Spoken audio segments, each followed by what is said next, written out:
Ahojte, dnes si spolu pripravíme pečenú kačicu s brusnicovou omáčkou a petržlenovým pyré, tak sledujte a varte s nami.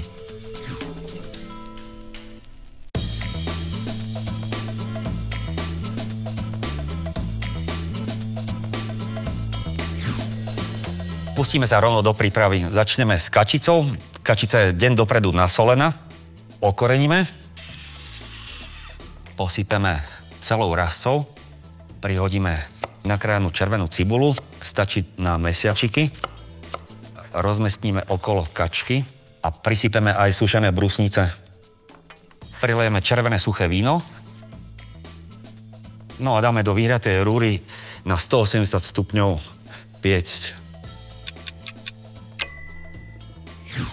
Pokračujeme s prípravou prílohy. Zemiaky máme očistené, petržlen tiež. Nakrájame na menšie kúsky. Dáme rovno variť vodu.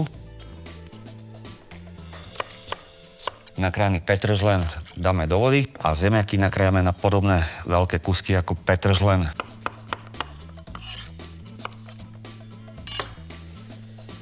No a dáme takisto do vody. Osolíme. A varíme do mäka. Bude to trvať približne 20 minút. Poďme sa pozrieť na kačku. Rovno ju polejeme výpekom.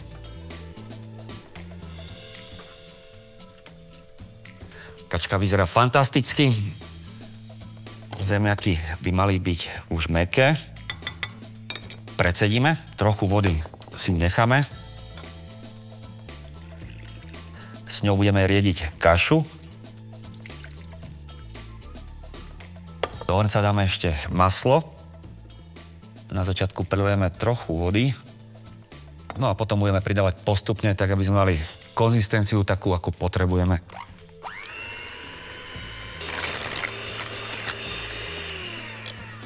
Pyré máme pripravené, dáme na bok, zakrieme, aby nám nevychladlo a vyberieme kačku, je hotová.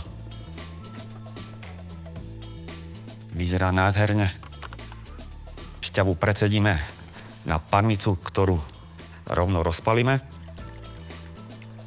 Kačku zakrieme alobalom.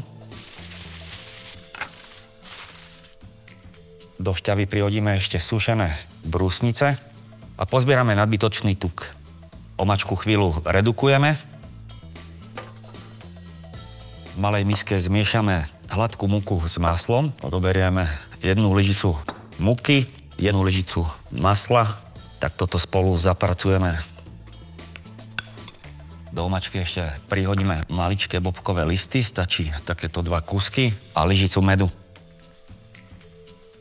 Zoberieme metličku, teraz pridáme múku s maslom, s metličkou, poriadne vmiešame. Na záver pridáme ešte citrónovú šťavu. Môžeme začať pomaly servírovať. Ešte nasekáme vňačku. Prihodíme k pyré. Premiešame. Omáčku stiahneme z ohňa. Z kačky odkrojíme porciu. Na tanier najskôr naberieme zemiakovú petržlenové pyré.